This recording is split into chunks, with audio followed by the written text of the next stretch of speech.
Dari semua mobil yang ada di Gias ini, menurut gua ini adalah mobil yang paling ganteng yang ada di Gias. Yes, ini adalah Mazda 6e. Jeng jeng jeng jeng, deret deret deret deret deret. Tus. Jadi kita udah bikin video mobil ini versi SUV-nya. Ya kalau kalian belum nonton, gua kasih linknya di bawah. Waktu itu kita lagi di Beijing atau Shanghai Auto Show tahun lalu, bukan tahun ini.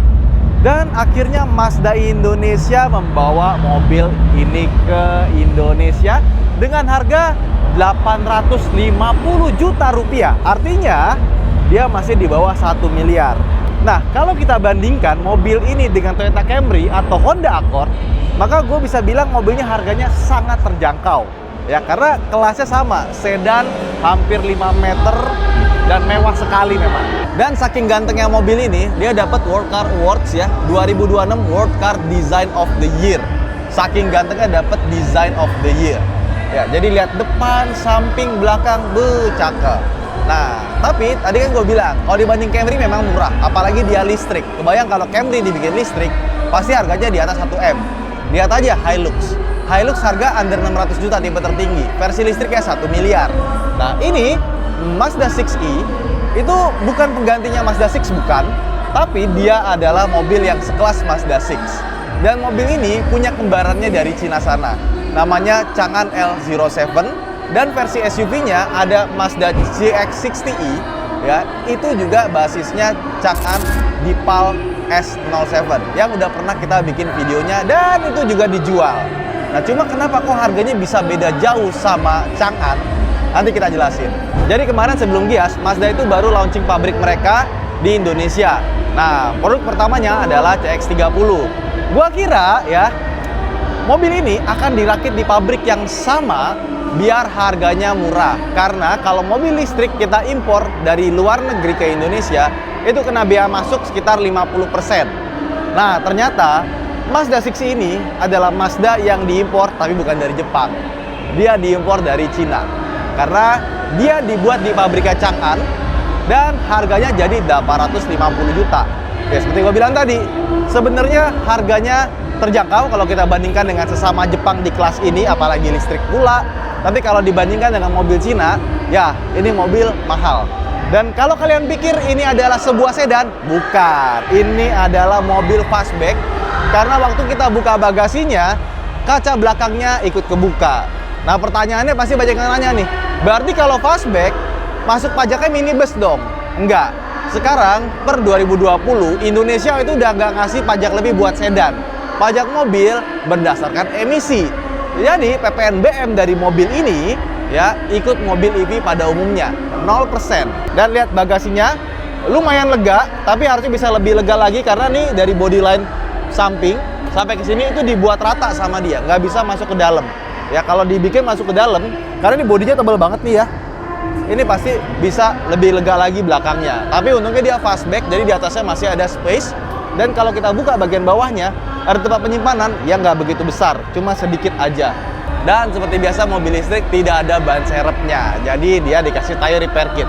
Nah, di sini bisa dibuka ya. Itu ada baterainya atau aki 12 volt di bagian samping. Mobil listrik harus tetap pakai baterai 12 volt. Kenapa? Karena kelistrikan seperti kunci, radio, lampu dan kawan-kawan semuanya running di 12 volt.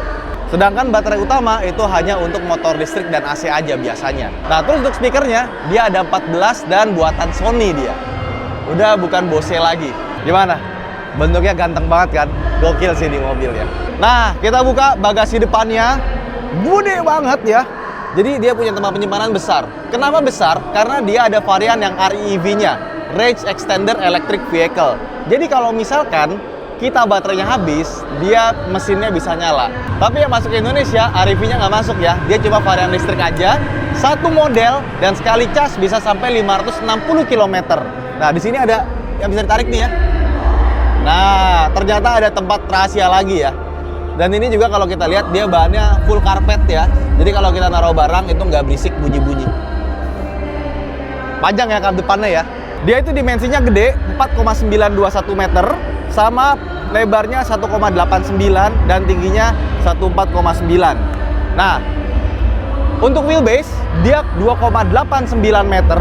Jadi nggak nyampe 3 meter, dan karena dia wheelbase yang nggak terlalu panjang, dia punya turning radius untuk mobil sepanjang ini cuma 5,6 meter. Halo Om Fitra. Itu halo dong. Nah. Oke. Kita mau masuk ke dalam interiornya. Cuma tadi katanya Mazda, interiornya yang masuk ke Indonesia versi yang di sebelah sana. Versi yang warna koper ya, dan itu warna sudah habis untuk tahun ini. Jadi kalau kalian mau pesan warna lain selain koper itu masih ada untuk tahun ini. Ke bagian roda dia pakai ban 245 R19. Jadi cukup besar ya. Dan dia motifnya itu seperti mobil listrik pada umumnya, lumayan ketutup ya. Aero wheels gitu. Nah, karena dia basisnya adalah Chang'an L07, di mana dia sama kayak S07 ya. Nih, kalau kita buka pintunya, ini harusnya dalam pintunya bisa buka sendiri, coba kita nggak pegang kunci.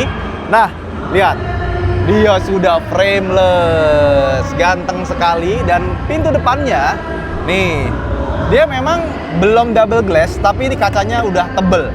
Ya, jadi nggak perlu double glass, dia sudah tebal ya. Oke, asik ya. Gua tuh selalu seneng ada mobil yang pakai kaca frameless di era sekarang. Dan Mazda itu juga nggak malas ya.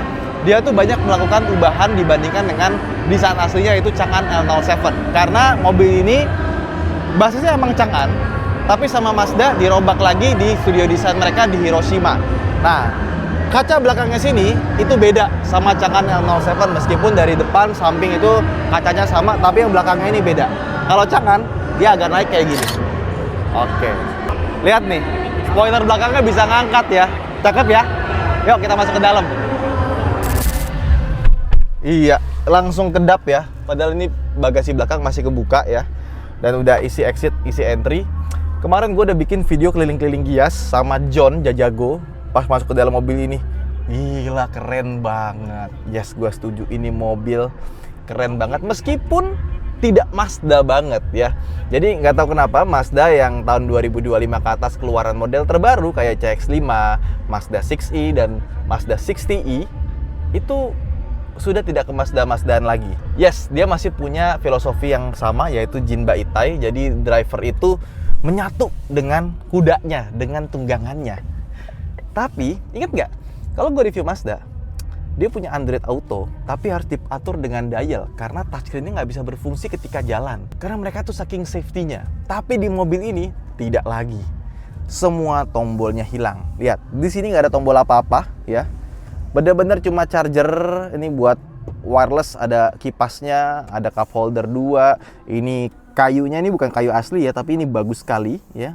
Desain itu padu padannya pas dan semua yang disentuh itu juga berkualitas. Tidak ada goyang-goyang yang lebay. Ini pun juga solid ya, dipegang semuanya, bahannya bagus. Bahkan ini gue suka banget nih. Ini suede-nya ini warna coklat, ini kayak tas mahal. Jadi interiornya bagus sekali. Bukan bagus sekali, bagus pakai banget ya.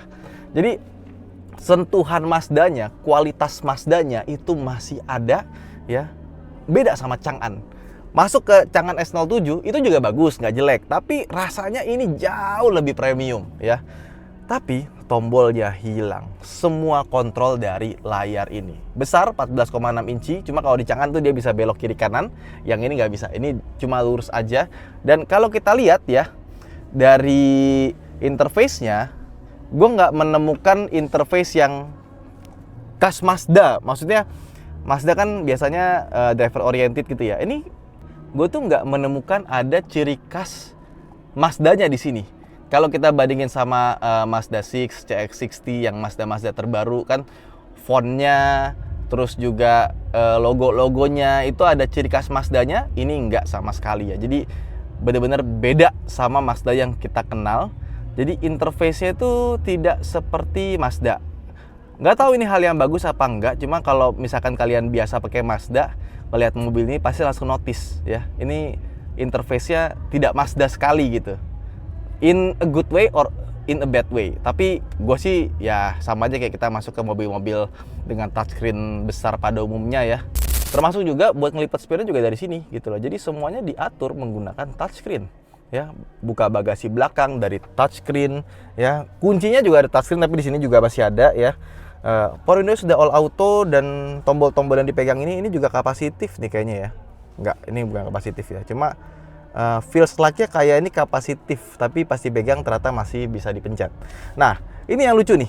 Shifternya pindah ke sebelah kanan, dan ini shifter yang desainnya sangat mirip sekali seperti shifternya Mercedes-Benz. Begitu pula dengan ini nih. Buat lampu seinnya, ini juga Mercedes-Benz sekali. Ya, sangat tidak Mazda gitu. Kita buka bagian atasnya.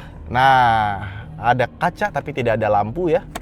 Oke, ini lampu di sini. Touch sensor seperti biasa dan udah LED. Ada kamera juga. Di atasnya ada panoramic roof tapi bukan sunroof jadi nggak bisa dibuka dan ini bisa ditutup ya. Tapi pas kita duduk di sini dan kita ngerasain posisi duduknya, ini masih rasa Mazda sekali ya. Jadi posisi duduknya rendah, visibilitasnya bagus depan sampai samping dan ke belakang pun meskipun dia agak kecil tapi menurut gua masih oke lah. Nah, tapi parkir juga mudah karena dia ada kamera 360 yang bisa dipencet dari sini. ADAS-nya pun juga level 2. Gue udah coba ADAS-nya Chang'an yang Deepal S07 bagus. Harusnya kesini pun juga sama karena dia sama-sama pakai Qualcomm Snapdragon 8155 terbaru. Itu chipset yang udah berjalan di arsitektur 7 nanomikron ya. Jadi kecil sekali. Nah, di sini juga ada speedometer. Speedometernya juga bagus ya. Jadi gambarnya tuh masih ada rasa-rasa Mazdanya di tulisan 50, 150, 200 sampai yang sebelah kiri dan ada head-up display yang sudah ada augmented reality-nya. Jadi kalau gua pernah coba di Chang'an, lagi-lagi gua coba di Chang'an Deepal ya. Itu tuh dia ada kiri tuh ada garis-garisnya gitu. Dia tampilannya bagus dan besar. Nah, kalau di Deepal itu sedikit gua dia juga nggak ada speedometernya, dia langsung ke head-up display-nya aja. Nah, tempat penyimpanan sebelah kanan ini cukup besar. Tengahnya ini besar sekali ya. Terus di sini juga ada tempat penyimpanan yang dibukanya itu agak sedikit aneh. Gue sempet nyari di mana cara buka. Ternyata dari samping sini ada logo Mazda, itu dipencet. Nah, dia akan kebuka seperti ini. Dalamnya juga full blue, ada tempat buat naruh kartu ya. Jadi kemewahannya masih kemewahan khas Mazda. Di sini juga ada storage yang bukanya dia sudah soft opening. Di dalamnya dikasih bahan blue juga yang rasanya mewah. Sekarang gimana bagian belakangnya? Let's go. Nah, ini kursi belakang ya. Wah, kalau dibuka dia langsung otomatis mundur ya. Ada easy exit sama easy entry-nya. Nah, kita tuh bisa masukin kaki ke bawah tapi nggak begitu banyak. Dan ini paling mundurnya aja kita masih dapat space. Kalau nggak paling mundur, tuh lihat yang kiri. Nah, nanti depan untuk pintu maju nih.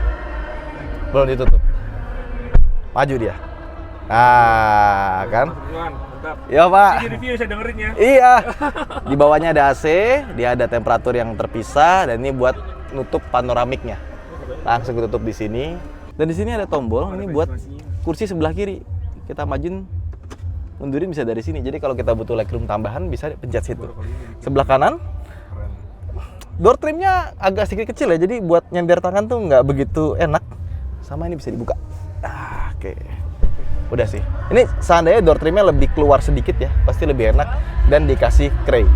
Bisa ketutup buat privacy. Tapi intinya di belakang sini menurut gua udah lebih dari cukup ya. Headroom ada, legroom ada, dan tetap rasa mewahnya itu dapat sini. Tetap masih dapat empuk-empuk ya. Dapat sweatnya di sini ya. Audio Sony juga ada. Bagus sih. Ini mobil ya untuk 850 juta ini cakep banget. Gimana soal Mazda 6e Fastback? Gua sih suka banget ya. Meskipun dia basisnya tetap mobil Cina, tapi desain eksteriornya, interiornya cakep dan gua yakin mobilnya enak karena versi Deepalnya aja udah enak. Apalagi versi Mazda. Dan buat teman-teman yang pengen pesen langsung aja ke Mazda sekarang di Gias karena unitnya sangat terbatas ya. Dan yang warna koper buat tahun ini udah ludes. Itu aja mungkin vlog kita kali ini. Sampaikan pendapat Anda soal Mazda 6e di bawah. Sampai jumpa di vlog berikutnya. Bye-bye!